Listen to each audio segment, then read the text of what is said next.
in it. We're just admitting a few more folks in the room and getting everything set up still.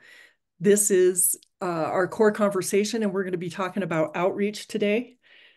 So feel free to introduce yourself in the chat. I see a lot of familiar names here already, and I'm happy to see you here. So we'll get started in just a moment.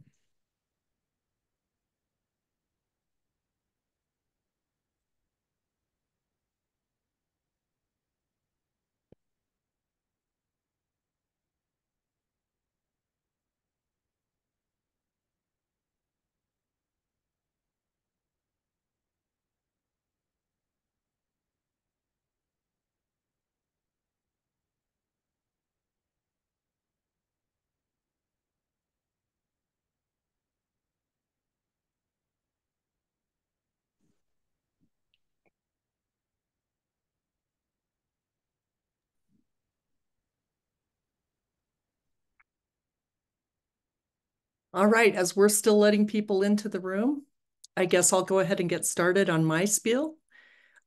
Welcome today. Today, we're going to be having in our core conversation, we're going to be talking about outreach. I'm kind of excited for this conversation just because I know that outreach can be one of the biggest challenges we have, but also it's a place where people get really creative. So I'm excited to hear what you have to share today. Again, this conversation is just a loose conversation. There is not really any order to it. It's just a chance for you to talk and share with your peers what you're doing and what you would like to do or get ideas about. Again, my name is Rebecca Roberts, and my pronouns are she, her. I am an older woman with short hair, glasses, and I'm wearing a white flowered shirt today. For those of you who need ASL, we do have an interpreter, and hopefully you can enlarge her on your screen. She's up in the top corner and pinned. If you want to make her nice and big, you can select that dot at the top right-hand corner of her box. We also have closed captioning for today's call.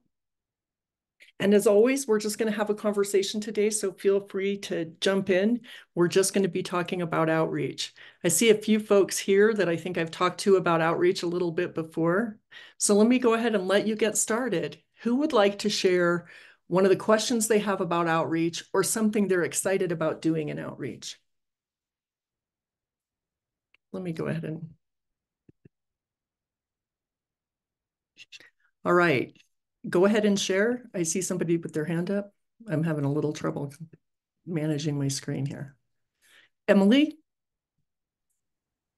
Right off the bat, excuse me. Thank you. Hi, everybody. My name is Emily Bridges, she, her pronouns from the Independent Living Resource Center, serving Santa Barbara, San Luis Obispo, and Ventura counties. And I recently stepped into the personal assistant coordinator position for our Tri-Counties area. And I have had a difficult time so far with outreach because it seems like um, I have like 3 steps forward in terms of finding caregivers to assist with consumers to meet their caregiver needs, particularly not just for private funding, but for state funded services, what we call in-home supportive services. I've been just having some difficulties with actually making the connection after doing a cold call or a cold email and them saying that they'd have interest in connect with me back, but haven't heard anything back from them. Again, I've been in this role for a couple of months now, and I'm curious if anybody else across the country has had the same similar experience, particularly with caregivers or personal assistants, and if you have any sort of suggestions. Thanks.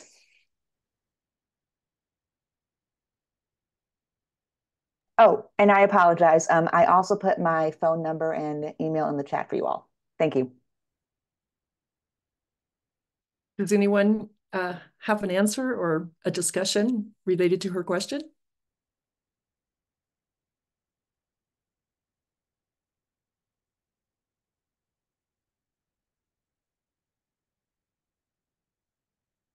Anyone, you can raise your hand. The best way to participate is by raising your hand and I'll call on you. If I'm not seeing you and there is a break in conversation, you can just jump in.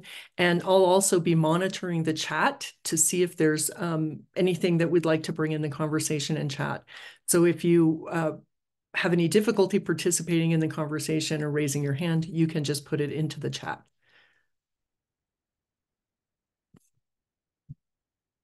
Oh, we've got a hand up. Go ahead, Dee.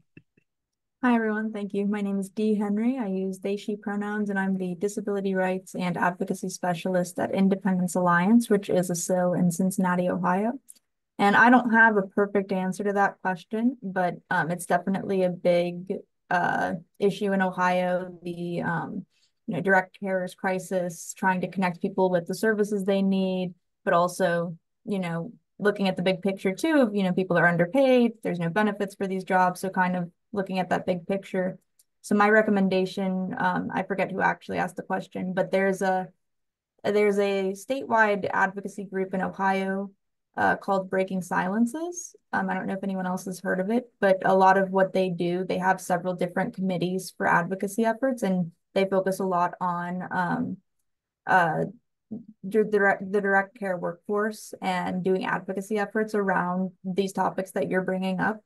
So I would recommend, even if you're not in Ohio, I'm pretty sure there's people from other areas that join as well, since it's all relevant to an extent. It might focus a bit more on Ohio laws and legislation, but it would still be a great place to maybe start or just meet other people who are also dealing with the same thing. If you send me your email, I'd be happy to connect you with the facilitator for that group. Thank you. Excuse me. Thank you, Dee. This is Emily from ILRC in Ventura. I was the one that initially asked that question. Could you please give me the name of that organization again? Yeah, it's called Breaking Silences. I don't think they have a website. It's mostly done like email is how we get all the updates from everything. If you put your email in the chat, and if anyone else wants the same information, I can give your email addresses to the woman who organizes those meetings, and she can add you to the list so you can choose when a good date is for you to just come to one of the meetings. Sure, I will go ahead and do that right now. It looks like we have a few more people joining the chat. So if anybody is interested in reaching out about personal assistant and caregiver outreach, not just within California where I'm located, but across the country, happy to hear you and I'll be all ears. Thanks again, Dee. I would encourage you also, one of the things that we do after this chat is over, a survey is going to pop up to talk about where you could answer that as soon as you get done here. And I really encourage you to take that survey. It gives us valuable feedback. But I also want to say it's great to share resources here. And if you share resources in the chat, we will share those resources when we send out a link to the transcript or recording of this. Everybody who participates will get that later. So if you list any of these resources we're talking about in the chat, then that will go out to everyone when we send out an email later in the week. So I want to encourage you to do that.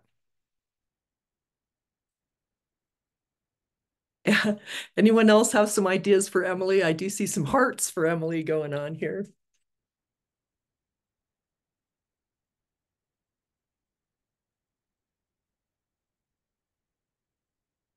Anyone?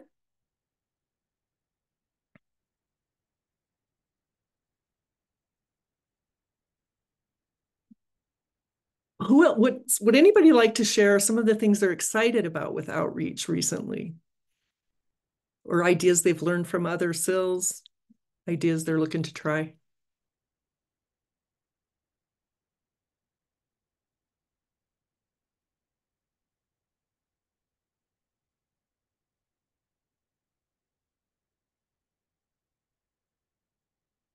We're not getting very talkative today. How many of you have done something new in outreach this year that you'd like to share with the group? We're always looking for new ideas. Oh, Sherry or Sarita, did I pronounce that right? Yes, you did. Hi, this is Sarita. I'm from Disability Connections, Jackson, Michigan. So, uh, your previous question, you asked like what is exciting thing we are doing this year for outreach. Basically, in our area, we serve in Hillsdale, Lenawee, and Jackson counties. We have three counties. So basically, they have like all three counties. We have like lots of fairs, and then activities, community activities. Are ongoing in this like fall. I mean, it started from summer and summer to fall, basically. So we have been participating there.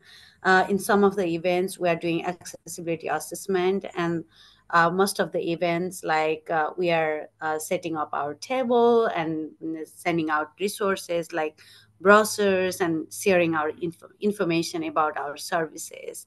And what I realized is this is one of the like greatest opportunities we have to reach out to our communities. Basically, when we talk about reaching out to underserved population, this is the best way, I guess. And then the other thing we are doing, especially this is our like yearly event. We are doing the inclusion event. For that, this year we invited, we'll have Dr.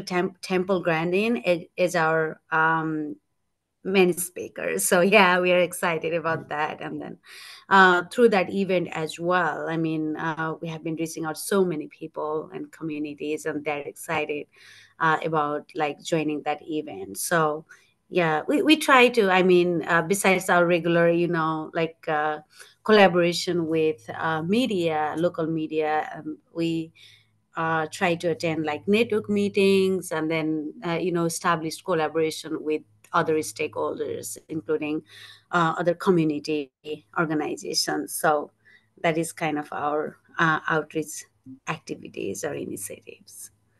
This meeting is Oh, thank you, Sarita. one with access to the record. OK button. L. I don't know what that noise is. Johan, you want to continue the conversation? Sure. And hi, Johan, it's good to see you. Thank you. We can't see me because my camera's not working, but you know what I look like. But anyway, I'm in Erie, Pennsylvania. I am a new SIL manager here in Erie, PA, and we do serve other rural counties. So one of the things that we've been utilizing is we have the ability to do podcasts here at our agency, so that reaches a larger audience than what just any of our staff can reach. So that does cast it out to a wider net.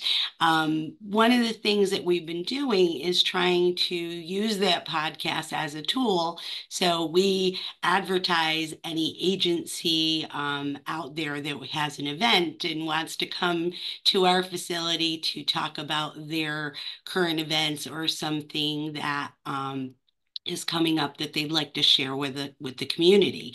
So being that is offered, we have been very fortunate. I love it when you have one contact and it kind of explodes into many contacts.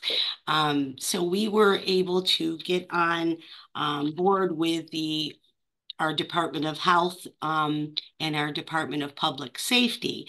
So that transpired into a lot of emergency preparedness things that we could talk about.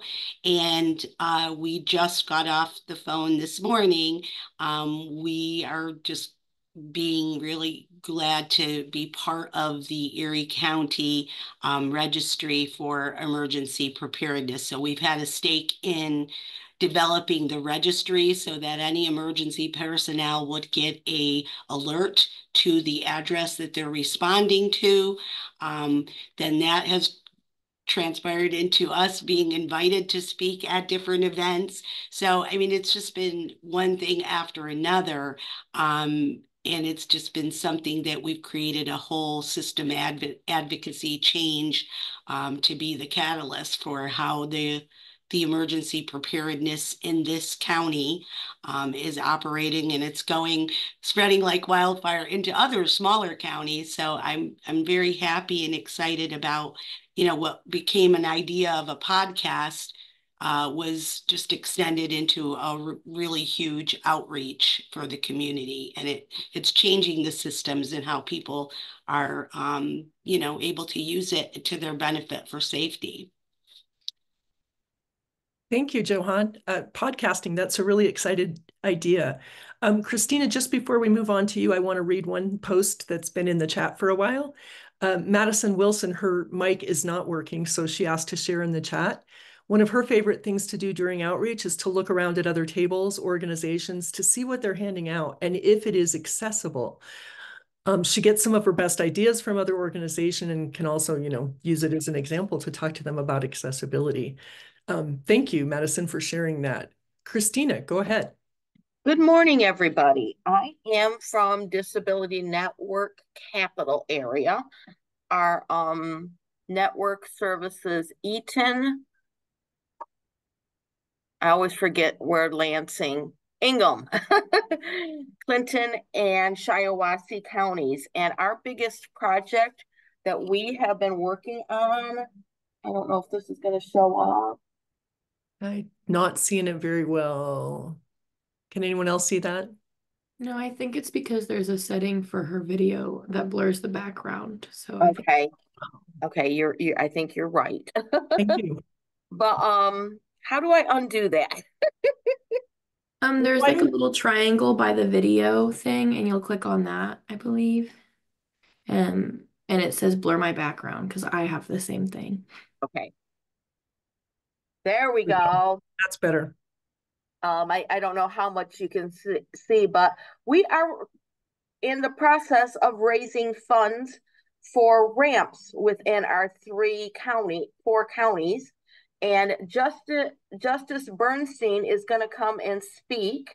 And I know I heard a couple of counties already from Michigan have mentioned, from down, but we are, he's going to be coming out and we're going to have a nice little soiree with him on it. And if, and we're trying to do 50 ramps is what we're trying to do. And this is some of our sponsors that have already been part of the Ramp It Up.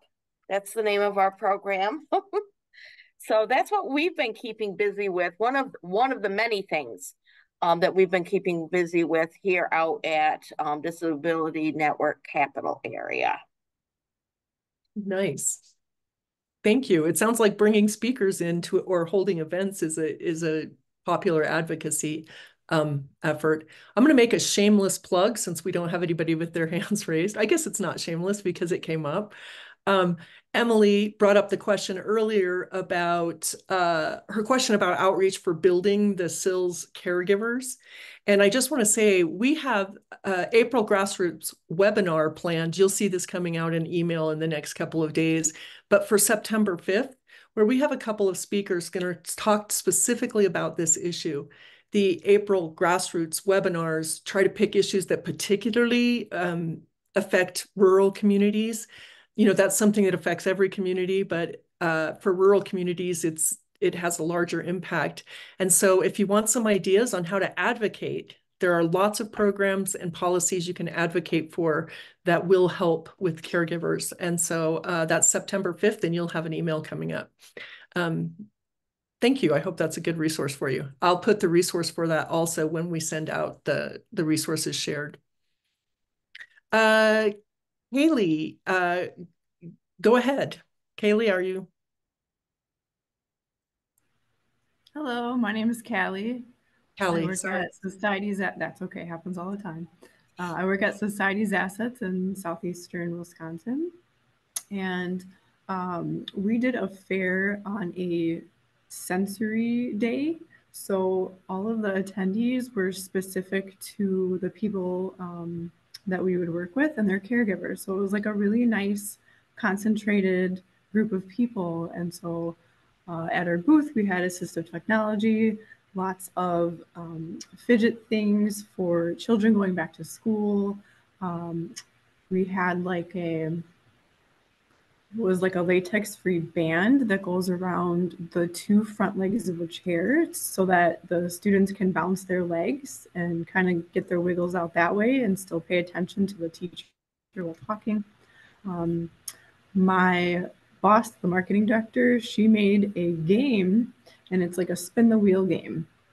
And then on the game, there are different ways you can learn about the agency and the services, and then they can pick out a prize from our cardboard treasure chest. So it's just like a really fun way to interact with youth. And yeah, I'd recommend looking up if your county fair.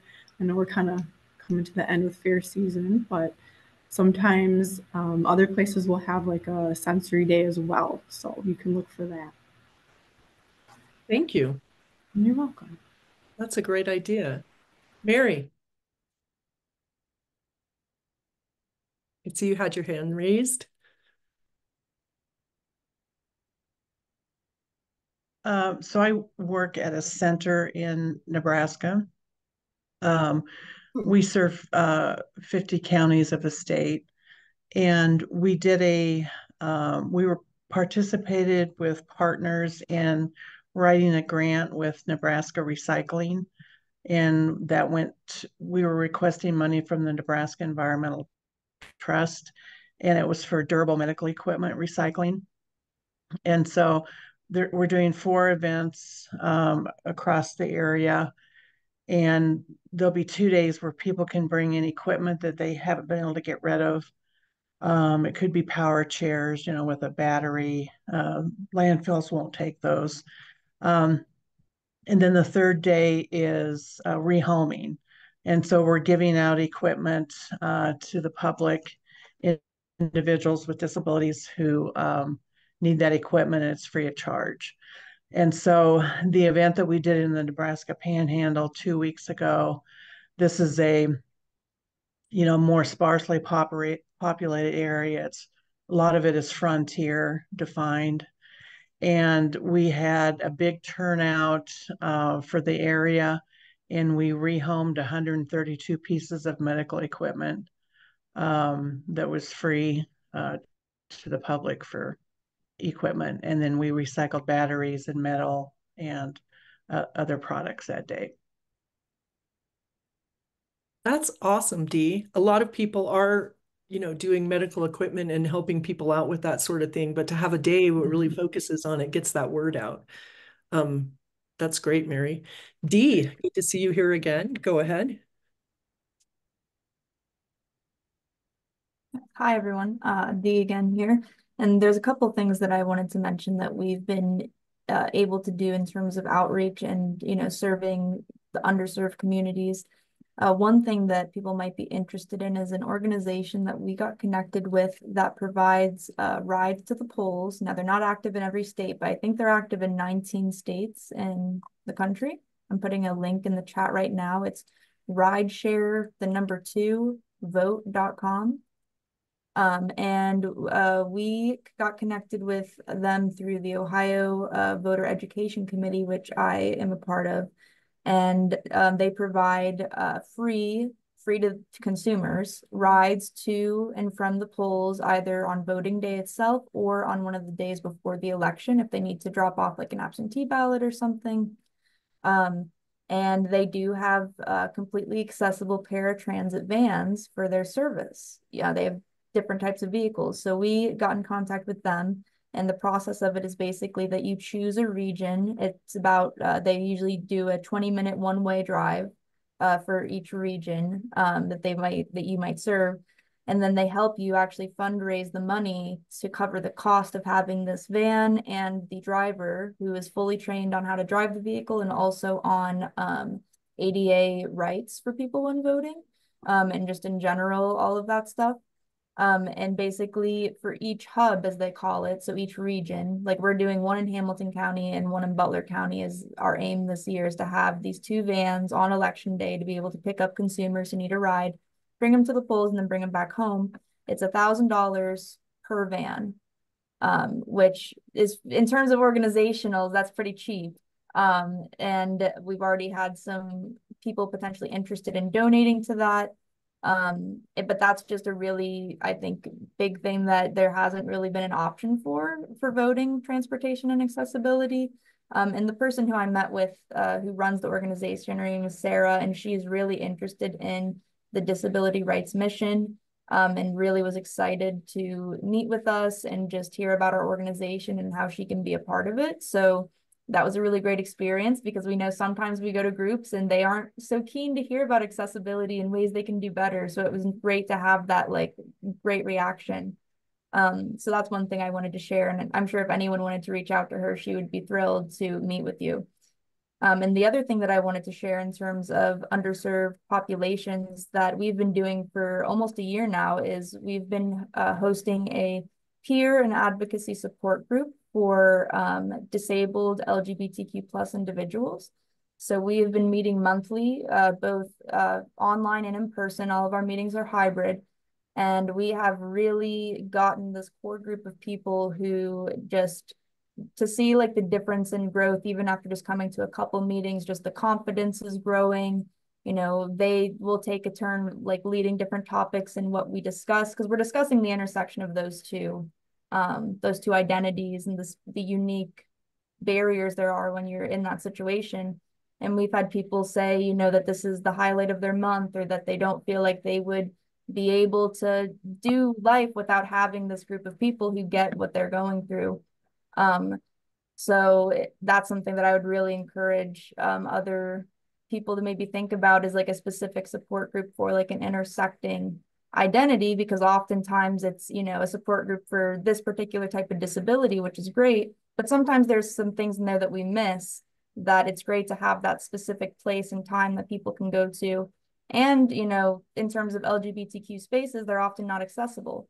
So that's another great thing too, is be able to offer an accessible space that's also a safe space for both parts of your identity. So yeah, that's what I wanted to share. Thanks, Dee. I think sometimes we don't realize how our services overlap and can be outreach, like our support groups or things that we have going on. And so kind of thank you for highlighting that. Emily, you have your hand raised. Thank you. Pivoting a little bit to from my last question into something that's a bit more broad and event-centered. First of all, we're going off of these comments about election years and cycles and whatnot. We at ILRC serve Santa Barbara, San Luis Obispo, and Ventura counties. Like I mentioned before, trying to slow down my speech for the interpreter, I apologize. And so with that being said, we have upcoming through our Rapid Response Committee and in conjunction with our State Council on Disability, State Council on Developmental Disabilities, a voting rights and access webinar. We aren't, as probably most of you here, aren't allowed to lobby for one proposition over the other, but we do our best to educate folks through that webinar on October 8th. And I think it is California specific, but I'd be happy to share my colleague's information who's putting it on if you'd like to attend or have more questions. But we do the best that we can to educate folks on not just how to vote and how to vote and what to look for in propositions or election materials, but also how to access those as well, like transportation, how to have somebody ask or you ask for reasonable accommodations, etc. So I'll put the email for our system change coordinator in the chat if you'd like to reach out to him directly. And then another another link to disability access and advocacy is our Ventura County is where I'm centrally located is hosting a government disability summit. It is located in Ventura County, but has specific information for the state of California. So I don't know if other states on this call have had access or luck hosting a summit or have access to someone who plans a summit like this. But if not, then that would be a good way to not just engage audience members with legislators or other types of service providers across their states, but also to spread the word about our respective centers. Thank you. Thank you, Emily. One of the things that we had on the introduction to this conversation was the idea of reaching those difficult to reach consumers. So if we're looking at underserved consumers or looking out at those rural communities that we don't always reach, I think for most of us, if we're covering a large swath, that can be a challenge. And so I'm just curious if we could maybe turn the conversation there a little bit. I think a moment ago somebody mentioned that, and I think it's a good thing for us to talk about because most of us are dealing with that. So anyone have any ideas or comments or questions about reaching those underserved populations and ways to do that?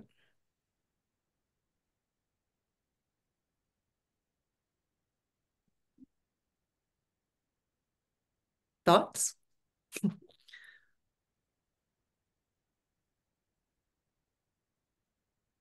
You don't have to stick to my topic, but just to kind of keep things going is why I throw those out. So if anybody, This is Emily again. I apologize. I feel like if once I stop talking, another idea pops into my head. So thank you all for bearing with me here. But a way to reach the underserved populations that I've noticed and that some people in our staff have done is to sit on advisory committees within not just organizations, but their county levels as well. And they don't have to be directly associated with a SIL. But they could be a community member representing the disability community and some other intersection to get to the heart of the matter with higher ups or officials on the meetings, and also fellow community members as well who are on the council or sitting in the making public comments. So that is a way that I have seen. Also reaching out to fellow partnerships and organizations like 211 offices across the county and across the states, or just fellow SILs as well, since we don't exist in vacuums, even though we come from various areas. Thanks, Emily. Anyone else on that? What are some of the populations that maybe are underserved by your SIL and you'd like to reach out to, but you're having a little difficulty with that connection? Anyone? Somebody has posted, Catherine has posted in the chat. She says, apologies, I can't unmute. I think with regards to reaching underserved populations is key to meeting them where they are, whether that's physically going to them or maybe socially. They may view IL services very differently due to culture. I think that's absolutely something that we see going on. Does anyone else have a response to Catherine?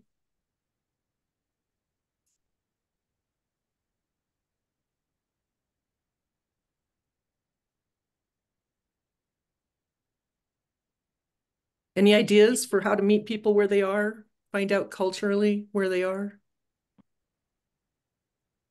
Okay, I see a couple of hands raised. Gerald, go ahead. Hi, everyone. My name is Gerald Hay. I'm the Director of Independent Living Services for Independence First in Milwaukee, just north of Cali. And one of the things that we're trying to do, it kind of bridges a couple of the topics, but one of the things that we're trying to do with all of our outreach is make it a little bit more topical or context-based. So what we try to do with outreach events, we're either responding directly to like when we're bringing out materials, we don't just bring out like all the 5 core material stuff or like just the general agency things. We really try to target our messaging to try to capture that. The other thing that we're trying to do also is whether it's with an AT focus, but having something be a little bit more experiential, and where that can help, especially in areas where there might be some, pardon me, apparently I'm not moving well enough. In cultural areas where we're really looking out to kind of provide the services that might be a little bit more either hands-on. We do a lot of reuse drives for AT equipment. We We partner with the Hunger Task Force in our area to do like food drives. So it's a little bit less on that disability context where there might be either some linguistic or cultural, barriers to getting the idea across, where we can use that as kind of like a soft introduction to our services. And then also, when we are doing like the AT stuff, like when we'll bring out, like we have some, for lack of a better term, they're all terrain wheelchairs. They're not quite as robust as the big track chairs that you see, but we'll take those out to area parks, get people playing with the stuff, or like lure them in with shiny AT, and then we can be having those other conversations. And then with that, kind of speaking to whether it's areas that are underserved or communities that are underserved, we're making a greater effort to get out of our satellite offices and then get them into like community parks, day programs, and that type of thing, like bringing our stuff to where folks are. And kind of that same thing, like whether it's e-gaming or whether it's something to do, or reuse drives have been really popular, and using that as kind of the end. And then also putting that on a schedule, because our service area, we serve the Metro Milwaukee area. It's fairly compact because of the population, but we do have rural areas out in our outermost, or our two outer counties. But we do monthly. Like we'll just be on the road and we're like, hey, we'll be back next month. So people can kind of have that scheduled thing. So it's not like, oh yeah, we're just going to show up in a parking lot and not let people know. We try to build those partnerships and try to get it out there. So instead of having folks come to us, especially in rural areas where the transportation might not be the greatest, we're looking at ways that we can, partner with other agencies and get that out there. So. Daryl, it sounds like really exciting stuff, like doing the stuff in the parks and getting people out in their spaces. I like that, going to where they are instead of just health fairs or the kinds of things that are normally focused on disability. Yeah, and then, sorry, just one last thing that we have that's kind of cool. I don't know if any of y'all have seen it, but one of the things that we've just introduced, and not to replace natural language speakers or interpreting services, but one of the things that we've introduced for folks that might just come in when we don't have, or just like drop-in folks, we're using a device called the ILA Pro. And it's a translation device that's two-way, so it can either be voice to text, voice to voice, text to voice, that type of thing, and it accommodates over 200 languages. So we've been using that at outreach events, and then also for our front desk staff. So obviously, if we do have folks on our staff that speak those languages, if folks come in, we can accommodate that. But for those times where we're just kind of weeding it out, and it's really been popular during those outreach events because it's just something, to kind of illustrate the kind of the background of our services and being inclusive, being for anybody of, any background, that type of thing. So anyway, Awesome. Sorry. Could you put a link to that resource in the chat? I think that might be useful for folks. All right. Ian's ECNV, if you'd like to go ahead and introduce yourself. Hi, this is Doris Ray from the Independence Center of Northern Virginia. Am I speaking loudly enough? Can you hear me? Yes, we can hear you. Okay, just making sure. So I think for outreach to underserved populations, particularly people who are immigrants and from a variety of ethnic and language groups, it's very important, I think, to have someone on staff who, for example, at least for the Spanish-speaking population, someone or some ones who are peers from the disability side and also speaking the language. And we've been able to use the vaccination funding that came from ACL to CILs to do outreach events in Spanish-speaking community surrounding distribution not only of the vaccines, but also literature about our CIL and other services, and bring people in that manner. We also have funding now that we got from the state DD Planning Council to educate both ourselves and in particular other CILs in the state about outreaching to immigrant populations and also to populations of color who have disabilities. And the other thing, so I think it's essential to have staff, whether volunteers or paid, but paid helps, but to be able to do that outreach and identify the places to go. And then the other thing I think is very important is to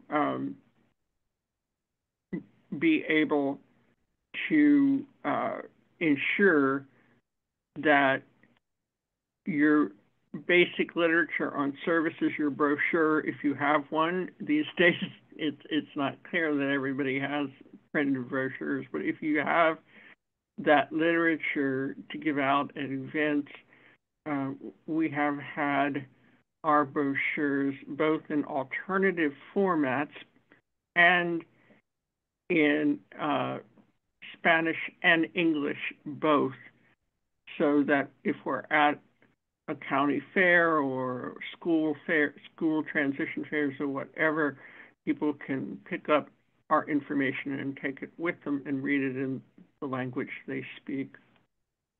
And I think that the other thing I wanted to ask the group is, it appears to me that one of the underserved populations traditionally and even now for outreach are people who are blind and vision impaired, or people who are deaf and hard of hearing, and there are communication barriers there.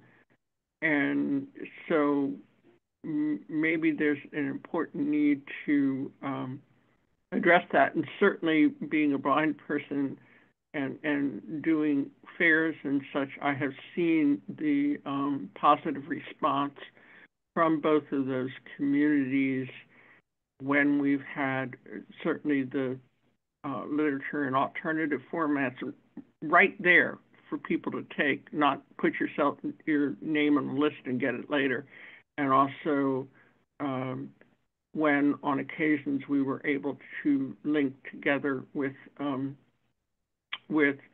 our resource center for deaf and hard of hearing persons in the area, and like Northern Virginia Association of the Deaf and such, to be able to have sign language interpreters and or somebody who's a native sign language person at our when we're going out to fairs. And in the past, we have offered to that organization, if they can bring the interpreter or have staff members come who are ASL fluent, then we would have them lay out their materials and do their marketing, and maybe they would be willing to help us with paying for some of the booths, because some of the booths at our bigger fairs are very, very expensive. So that's kind of some of the things we're doing.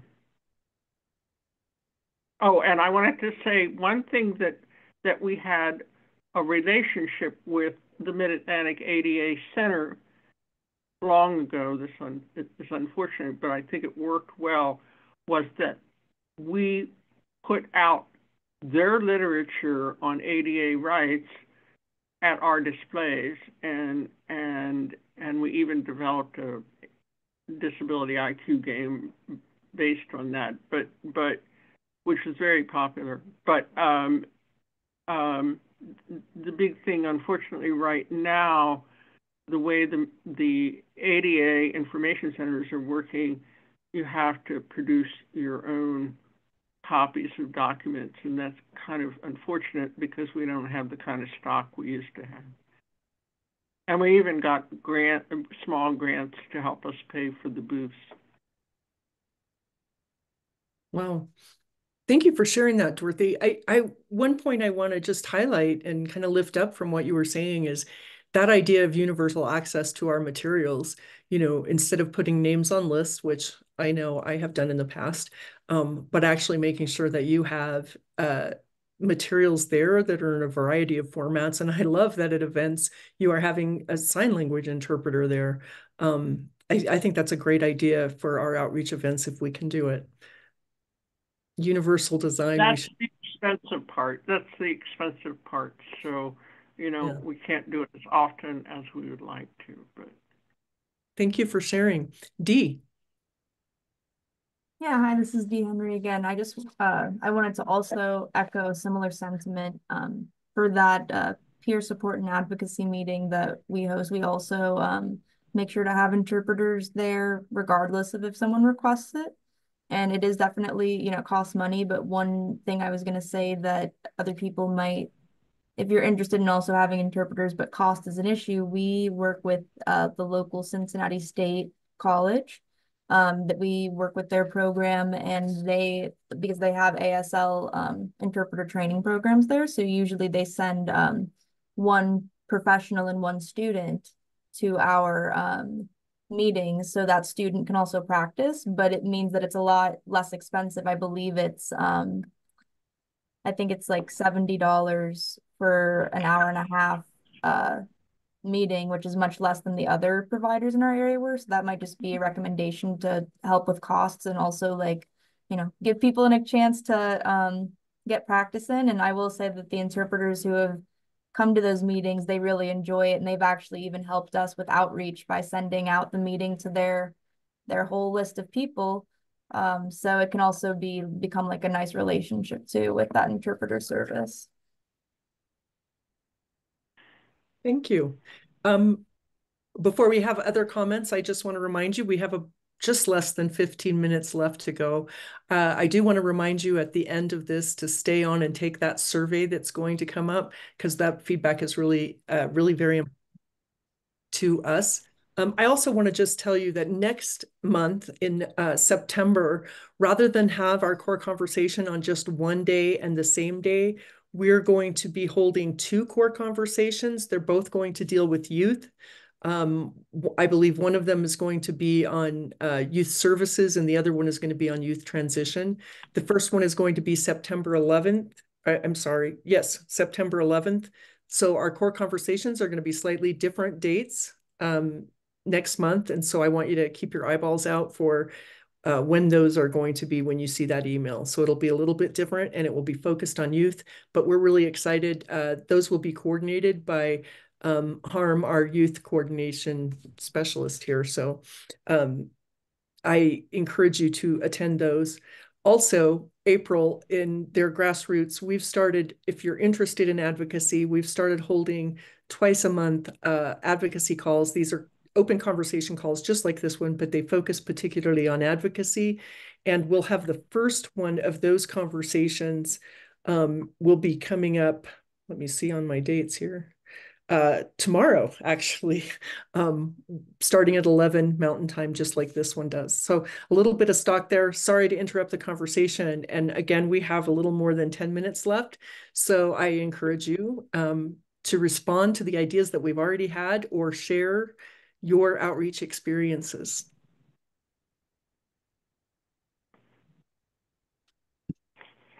I see Dorothy has her hand raised again. It is Dorothy, right? Am I saying that? Doris. Doris. I'm yeah, sorry. Yeah, right. I thought of one other thing that I was going to share. I think it's very important, particularly if you want to reinforce just a general program of outreach and such, that you compile a list of single disability and other, it could be cross disability as well, but single disability advocacy groups, consumer advocacy groups, and send staff, possibly advocacy staff, to or outreach and INR staff to attend those meetings and listen, and also and gather information for outreach, and also be able to connect with people and talk about providing services and give out brochures. But directly to get to consumers is those are access points. Thank you, Doris. Other ideas or thoughts about reaching those underserved populations or outreach in general?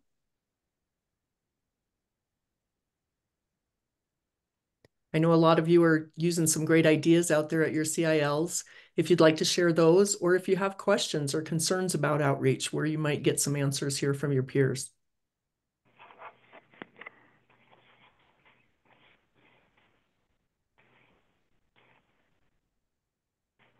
Anyone?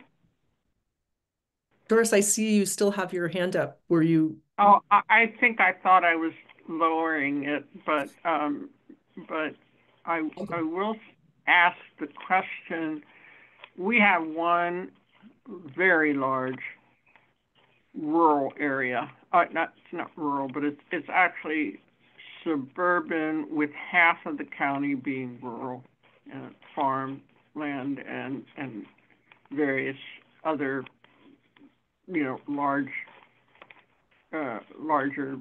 Anyway, it's very rural, and it stretches out towards Winchester, Virginia. So, how do you deal with transportation in counties, to bring people into you or get them to come to you, if they're outside of the ADA paratransit service area or any paratransit service area?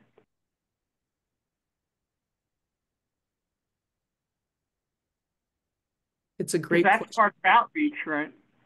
Is getting to them. And I know you can do it virtually, but. Can I make a comment? Sure, Christina, go ahead. I have been, excuse me. I have been tasked over here at Capital Area we have some rural areas in our organization also. And I have been tasked with developing, with the help of another SILS, in the towards the Muskegon SILS. They have developed a transportation program that their consumers can use. And I have developed one of those, and my feet are wet. I've got everything set up. I just got to get the consumers using it right now. But if you want any more information about this, I will put my information in the SILS, and we can talk in the chat, and we can talk more in depth if you are interested. Thank you, Christina. You're welcome. Anyone else got anything to share with us in these last minutes that we have going on here? Not rushing you, we may have time, but we've had a great conversation today. Anyone else want to share some? I know there's somebody out there so proud of something they're doing at Outreach right now. They're about to bust, so let's hear it.